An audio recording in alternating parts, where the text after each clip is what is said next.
घंटी की आवाज सीधे सरगना के शरीर से आ रही थी। यह साफ था कि चौथे साथी का पहले ही सफाया किया जा चुका है। यह देखकर सरगना ने भी अब नाटक करना छोड़ दिया और तुरंत तीसरे पर टूट पड़ा। दोनों आपस में भिड़ गए, लेकिन सरगना आखिर सरगना था।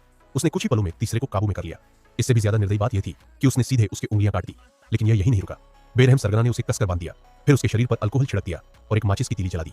दूसरे के डर से भरे गिड़गिड़ाने के बीच जलता हुआ तीसरा बदमाश केली के सामने ही लटका दिया गया। यह दृश्य देखकर केली के पूरे शरीर में डर समा गया।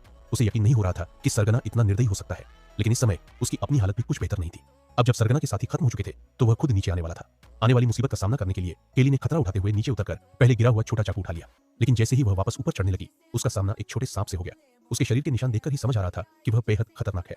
हालांकि दोनों में से किसी ने हमला नहीं किया, लेकिन दूर बने सांप के बिल को देखकर केली के मन में एक योजना बन गई। उधर सरगना ने भी तैयारी पूरी कर ली थी और कुछ ही देर में वह केली के सामने आ पहुंचा।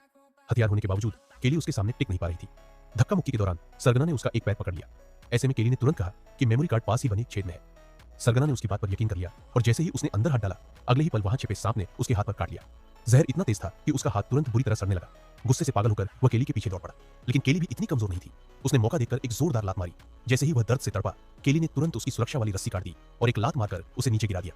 लेकिन जिद्दी सरगना किसी कॉकरोच की तरह फिर भी केली के पैरों के पास लटक गया। अब उसमें पहले जैसी अकड़ नहीं थी। उसने केली से अपनी जान बचाने की भीख मांगी। केली उसे ऊपर खींचने ही वाली थी, लेकिन अगले ही पल वह राहत की सांस ले सकी। वह चट्टान से टिककर अपनी बची हुई जिंदगी के एहसास में खो गई।